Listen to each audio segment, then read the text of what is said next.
नवग्रहों में राजा सूर्यदेव जो सर्वाधिक बलवान ग्रह हैं, जिनका एक विशेष प्रभाव है, क्षमता है, सामर्थ्य है, एक विशेष आभामंडल है तथा इस आभामंडल के समक्ष सभी ग्रहों का प्रभाव निर्बल हो जाता है। अब नवग्रहों में राजा इस प्रकार से इनका प्रभाव भी है, कर्तव्य भी है, उत्तरदायित्व भी है। इस जीव जगत का पालन पोषण सूर्यदेव करते हैं।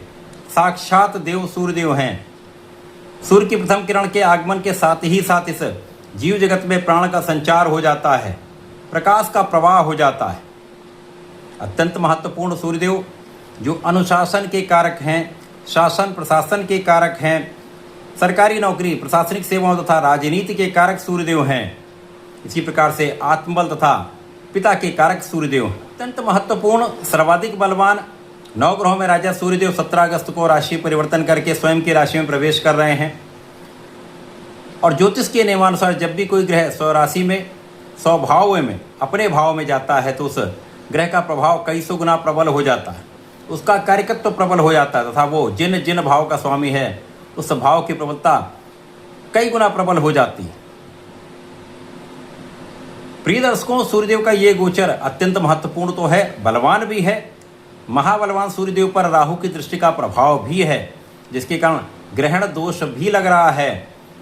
तो प्रारंभिक समय में निश्चित रूप से राहु का प्रभाव कुछ विशेष समस्याएं दे सकता है, कुछ कष्ट अवश्य दे सकता है, जिसका प्रभाव समस्त राशि के जातकों को प्राप्त होने वाला है। जय श्री गणेश। नमस्कार, मैं आचार्य संजय द्विवेदी। मेरे समस्त प्रबुद्ध दर्शकों का मेरे चैनल पर हार्दिक स्वागत है।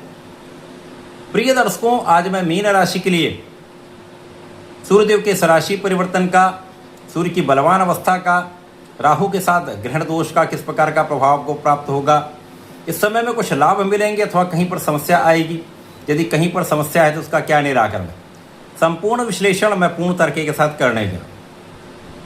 प्रिय दर्शकों, इस राशिफल को आप अपने लग्न तथा राशि दोनों के अनुसार देख सकते हैं। मीन राशि गुरुदेव बृहस्पति की राशि है। गुरुदेव बृहस्पति का सूर्य के साथ अति मित्र का भाव है।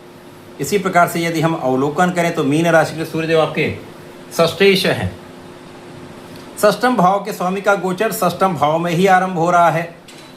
अब षष्ठम भाव त्रिक भाव है, ये निर्बलता का भाव है, ये क्षय का भाव है, रोग ऋण शत्रु का भाव है, परंतु सूर्यदेव को कोई त्रिक दोष नहीं लगता है। तो 12 भाव में उनका समान रूप से फल प्राप्त होता है। यदि कहीं पर दूषित नहीं तो महाबलवान योग बनेगा, यदि कहीं पर दूषित है तो उसके अनुसार परिणामों की प्राप्ति होगी।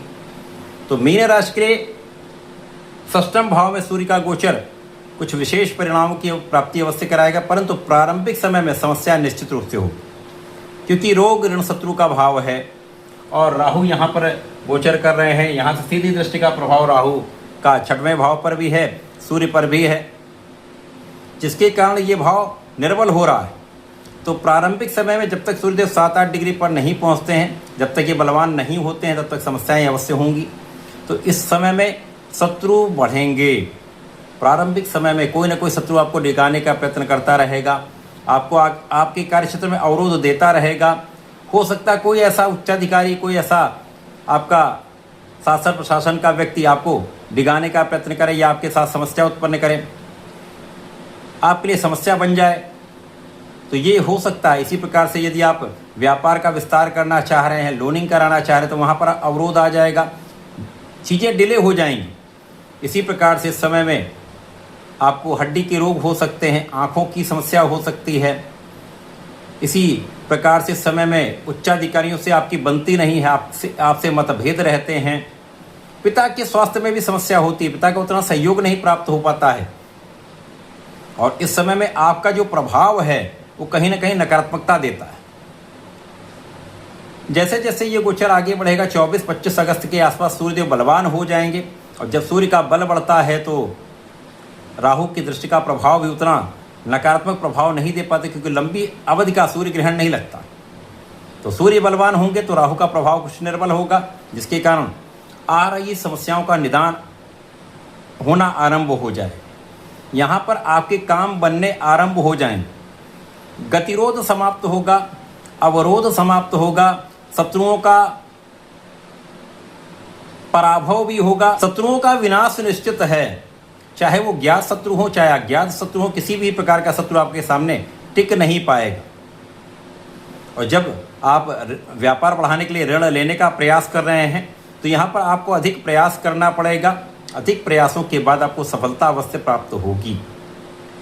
इसी प्रकार से समय में जो आपके शारीरिक कष्ट हैं वो तो रहेंगे, कहीं ना कहीं यहाँ पर तनाव भी रहेगा, कहीं ना कहीं यहाँ पर आपका हड्डी से संबंधित समस्याएं होंगी, आंखों से संबंधित विकार होगा, लेकिन इन समस्याओं पर भी आप बहुत कुछ पार पा लेंगे और इस समय में आप आगे बढ़ते हुए अपने कार्यक्षेत्र में सफलता की प्राप्ति करेंगे।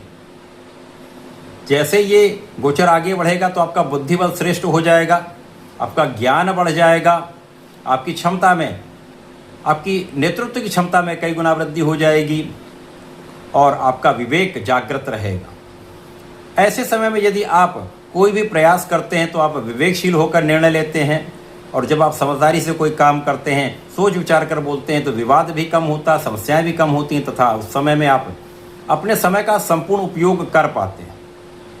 अब क्योंकि ग्रहण का प्रभाव पूर्ण रूप से समाप्त तो नहीं होगा, न्यून होगा और सूर्यदेव का प्रभाव बढ़ेगा, इसलिए इस समय में जो भी आप कार्य करेंगे उसमें अवरोध आएगा ही आएगा, यहाँ पर कोई इसमें संदेह नहीं है, लेकिन उसमें सफलता भी आपको मिलेगी। प्रयास अधिक होगा, आपकी क्षमता आप पूर्ण रूप से उपयोग कर लेंगे, लक्ष्य पर केंद्रित रहेंगे तो आपका काम बनेगा अवश्य, भले वो 2-4 दिन लेट हो जाए। इसी प्रकार से समय में आपके जीवन साथी के साथ सामंजस्य में कुछ कमी हो सकती है, जीवन साथी के स्वास्थ्य में कुछ निर्बलता आ सकती है, छोटे मोटे कोई रोग हो सकते हैं, मौसम के कुछ रोग हो सकते हैं, एलर्जी हो सकती है, तो यहाँ ध्यान देने की आवश्यकता है। इसी प्रकार से यदि साझेदारी में कुछ कार्य करते हैं तो वहाँ पर निश्चित रूप से बड़ी समस्या आएगी, कुछ कानूनी समस्या भी हो सकती है। अंततः विजय आपकी होगी, लेकिन ये समय आपको अनावश्यक व्यय कराने वाला होगा, आपको अनावश्यक तनाव देने वाला होगा, आपको बिना कारण से उलझाने वाला होगा, समय का ह्रास कराने वाला होगा। इस समय का सदुपयोग करने के लिए आपको नियमित रूप से भगवान सूर्यदेव को जल देना चाहिए। ओम आदित्याय नमः का नित्य जप करें, भगवान श्री हरि की आराधना करें। ओम नमो भगवते वासुदेवाय का जप विशेष लाभकारी होता है तथा इस समय में संकट नाशन गणेशोत्तम प्रतिदिन यदि आप पाठ करते रहेंगे तो संकट आपके दूर होते रहेंगे, राहु का दुष्प्रभाव भी कम होता जाएगा, आपको लाभ मिलेगा। तो ऐसा करके इसका उपयोग करें। धन्यवाद, नमस्कार।